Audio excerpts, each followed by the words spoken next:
When my only son died, I thought the pain couldn't get any worse. Until his ex, who abandoned him 15 years ago, came back demanding a share of the $18 million he left me. That was the moment my world shifted again. My name is Catherine, I'm 45 years old, and I never imagined my life would be defined by both unbearable grief and a fortune I never asked for. The day my son Daniel died in a tragic car accident, my heart was ripped out. He was my only child, my pride, my reason to live. And yet, fate decided to take him away, leaving me alone in a mansion filled with silence. The lawyers read his will just days after the funeral. I wasn't prepared for what came next. Daniel had left behind a staggering $18 million inheritance, earned from years of building his own business empire. He wanted me to have it all, to make sure I would never struggle again. I wept when I heard his wishes. It was like one final gift from my boy, his way of protecting me even when he was gone. But grief is complicated. Money, instead of healing wounds, often becomes the weapon that opens new ones. And it didn't take long for the storm to come. 2 weeks later, I got a call I never expected. "Catherine," the voice said, dripping with arrogance and entitlement. "It's Melissa. You might remember me, I was Daniel's partner years ago. I just heard about the inheritance. We need to talk." Melissa. The woman who had walked out of Daniel's life 15 years ago, leaving him brokenhearted and betrayed. She had disappeared without a word, chasing another man, chasing a life of luxury. Daniel had cried for weeks, then hardened his heart and rebuilt himself. He swore never to let her back in. And yet, here she was, crawling back like a snake that smelled fortune. I clenched the phone so tightly my knuckles turned white. "There's nothing to talk about, Melissa," I said coldly. "Oh, but there is," she snapped back. "Daniel and I were practically married. I gave him my best years. That money is as much mine as it is yours." I almost laughed at the absurdity. "You left him. You broke his heart. You haven't spoken to him in 15 years. He chose to leave everything to me. That's because he didn't have time to update his will." She barked. "If he had lived, I would have been the rightful partner. Don't think you can keep all of it, Catherine. I'll get my share, one way or another." Her words chilled me. It wasn't just greed, it was a threat. That night, I couldn't sleep. I walked through Daniel's empty room, touched his childhood photos, and whispered promises to protect what he had given me. But deep down, I knew this was only the beginning. Melissa wouldn't stop. And I was right. The very next week, she showed up at my gates. Not alone, she arrived in a sleek black car with 2 lawyers at her side. She was dressed like she owned the world, dripping in designer clothes and expensive jewelry. She smiled at me with that same poisonous sweetness she used on Daniel years ago. "Catherine," she said, loud enough for the neighbors to hear. "We can settle this peacefully, or we can take it to court." My stomach turned. The audacity of this woman. I didn't let her inside. I stood tall at the gate, my voice steady even though my heart raced. "You abandoned him. You don't deserve a penny. Get off my property." Her face twisted in anger, but she quickly put her mask back on. "You'll regret this. You're not the only one with secrets, Catherine." Secrets? My blood ran cold. What did she mean by that? That night, as I sat alone with a glass of wine, I replayed her words. Could Melissa really have something against me? Something she could use to twist the narrative? Or was it just a bluff? Either way, I knew one thing: if she thought she could bully me into giving away Daniel's last gift, she was gravely mistaken. The grief inside me was slowly hardening into something else. Something stronger. A burning determination. If Melissa wanted a war over the $18 million, then a war she would get. Because I wasn't just a grieving mother anymore. I was a woman with nothing left to lose, and everything to protect. Melissa didn't waste time. Just 3 days after our confrontation at the gate, I received a thick envelope from a law firm. Inside was a formal letter. Melissa was suing me for half of Daniel's $18 million inheritance.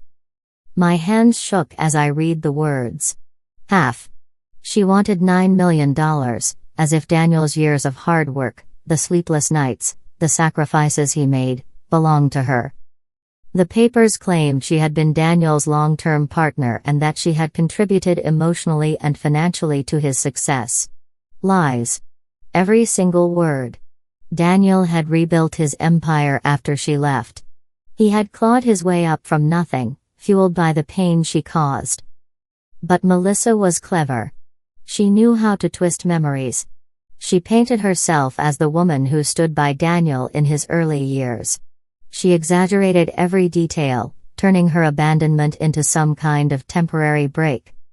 I threw the papers on the table and whispered to myself, over my dead body. Yet doubt crept in. What if people believed her? What if the court sympathized with her crocodile tears? I couldn't let her smear Daniel's legacy. And then came the first blow. The local news reported that Melissa was filing a claim against me, framing herself as the forgotten partner, cruelly cut out of Daniel's inheritance. She gave interviews, her eyes filled with fake tears, saying things like, "I loved Daniel with all my heart. I don't understand why his mother wants to erase me from his story." I screamed at the TV. Erase you? You erased yourself when you left him. But outsiders didn't know the truth. They only saw her polished image, her designer dresses, her soft-spoken voice, her carefully rehearsed grief. She played the role perfectly. Neighbors began whispering. Some avoided eye contact when I walked down the street. The pressure was suffocating. That night, I sat in Daniel's study. His scent still lingered in the room, faint but comforting. I opened his old journals, desperate for strength. Inside, I found words that cut through my despair. "Mom, if anything ever happens to me, I want you to remember one thing: Melissa doesn't deserve your forgiveness. She chose her path. Protect yourself. Protect what's yours." Tears blurred my vision, but a fire lit inside me. Daniel had anticipated this. He knew her too well. The next morning, I contacted my lawyer, Mr. Harris, a sharp, relentless man in his 50s. After reviewing the documents, he leaned back and said, "Melissa doesn't have a legal leg to stand on. But she'll drag this out to bleed you emotionally. We need proof, evidence that she abandoned Daniel willingly, without contributing a single cent to his success." I nodded, determination replacing fear. "Then we'll find it." But Melissa wasn't done. She escalated again. She began showing up at charity events Daniel once supported, speaking as though she was the grieving widow. She posted on social media, calling me selfish and controlling, accusing me of keeping Daniel's fortune to myself instead of honoring his wishes. I wanted to scream at the lies, but Mr. Harris advised me to stay calm. The more emotional you get in public, the more she wins. Let her hang herself with her lies. We'll use her own words against her. Still, her taunts ate away at me. And then, one evening, she crossed a line I never thought she'd dare to cross. She came to Daniel's grave. I found out because a friend sent me a photo, Melissa kneeling dramatically by his tombstone, clutching flowers, with photographers capturing every angle. The caption read, "A grieving woman, denied her rightful place in her late partner's life." My blood boiled. Daniel would have hated this. His resting place turned into her stage. That night, alone in the dark, I made myself a promise. I wasn't just going to fight Melissa in court. I was going to expose her. Strip away every lie until the world saw her for what she truly was. Because this wasn't just about money anymore. This was about justice, for Daniel, for me, and for the truth. Melissa thought she had me cornered. But she underestimated one thing: a mother's resolve. Mr. Harris and I began digging into her past. We combed through Daniel's financial records, old letters, even photos. The deeper we searched, the more the truth emerged. Melissa had been nothing but a ghost in Daniel's later years.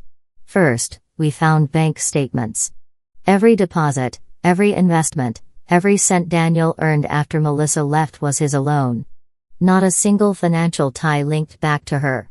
In fact, we discovered the opposite. She had drained his account 15 years ago before vanishing with another man. The betrayal burned fresh in my chest. Daniel had told me about her leaving, but seeing the raw numbers, the stolen money, the overdraft fees he endured, made my blood boil. "Perfect," Mr. Harris said, tapping the documents. "This proves she didn't contribute. In fact, she damaged him financially. A judge will love this." But I wanted more. I wanted to strip her mask off completely. That's when fate handed me a weapon. One evening, while going through old storage boxes in Daniel's office, I found an envelope labeled "Melissa, do not forget." Inside were letters Daniel had written to himself after she left. Painful, raw confessions of betrayal. She told me I wasn't enough. That I'd never be more than a failed dreamer. She laughed when I said I'd rebuild everything. She said she'd come back only if I had millions to my name. My hands trembled as I read. These weren't just notes, they were proof of her cruelty. Her words, her contempt, her abandonment. Armed with these, I confronted Mr. Harris. He smirked. "With this, we can destroy her credibility. But we need to be careful. If we use it too soon, she'll twist it. We'll wait for the right moment." While we strategized, Melissa doubled down. She hosted a charity gala in Daniel's name without even asking me. Cameras flashed as she gave a speech about their dreams together, her voice breaking with well-rehearsed sobs. I watched the broadcast on TV, fists clenched. She ended with, "I only want what Daniel would have wanted, for his legacy to be shared with those who loved him." Lies. Every word was poison. But she made a mistake. That same night, one of Daniel's old college friends reached out to me. He had seen the gala and couldn't stay silent. "Catherine, I was there the night Melissa left him. She humiliated him in front of all of us. Said he'd never be rich, never be successful. We all remember it. If you need me in court, I'll testify." A witness? Exactly what I needed. The tide was turning. Piece by piece, I was building a case, not just in the courtroom, but in the court of public opinion. And then came the breakthrough. Mr. Harris's investigator uncovered records showing Melissa's life after leaving Daniel. Multiple failed relationships. Lawsuits from creditors. A trail of broken promises. She wasn't the grieving widow she claimed to be, she was a predator, always looking for her next financial victim. When I saw the file, I smiled for the first time in weeks. This is it. This is how we'll end her. But victory was still far away. Melissa sensed the shift. One night, I received a call from an unknown number. Her voice slithered through the phone, low and venomous. "You think you're clever, Catherine. You think you can ruin me. I don't care what you dig up, I will take that $18 million, even if I have to destroy you to do it." My hand shook, but I didn't flinch. I replied, steady and cold. "You already destroyed yourself, Melissa. I'm just going to show the world." The line went dead. That night, standing by Daniel's photo, I whispered a vow. "She took your love. She won't take your legacy. I'll make sure of it." And for the first time, I felt not just grief, but power. The courtroom was packed. Journalists, curious onlookers, even distant relatives I hadn't seen in years filled the benches. Everyone wanted to witness the battle over Daniel's $18 million fortune. Melissa entered first, dressed in black like a grieving widow, her crocodile tears ready to flow. Her lawyer whispered confidently in her ear. She glanced at me, smirking as though she had already won. I clutched Daniel's letters in my purse, my heart pounding. Mr. Harris gave me a steady nod. "Remember, Catherine," he whispered, "the truth is on our side. Let her bury herself with lies, we'll expose her." The judge began. Melissa's attorney rose, painting her as the devoted partner who had sacrificed everything for Daniel. He spoke of unfulfilled promises and a woman abandoned without closure. Melissa dabbed her eyes with a handkerchief at just the right moments. The jury looked moved. Then came my turn. Mr. Harris stood tall, voice firm. "Your Honor, we will prove that Melissa abandoned Daniel 15 years ago, not only leaving him emotionally shattered, but financially devastated. She is not a grieving widow, she is an opportunist, returning only when she smelled money."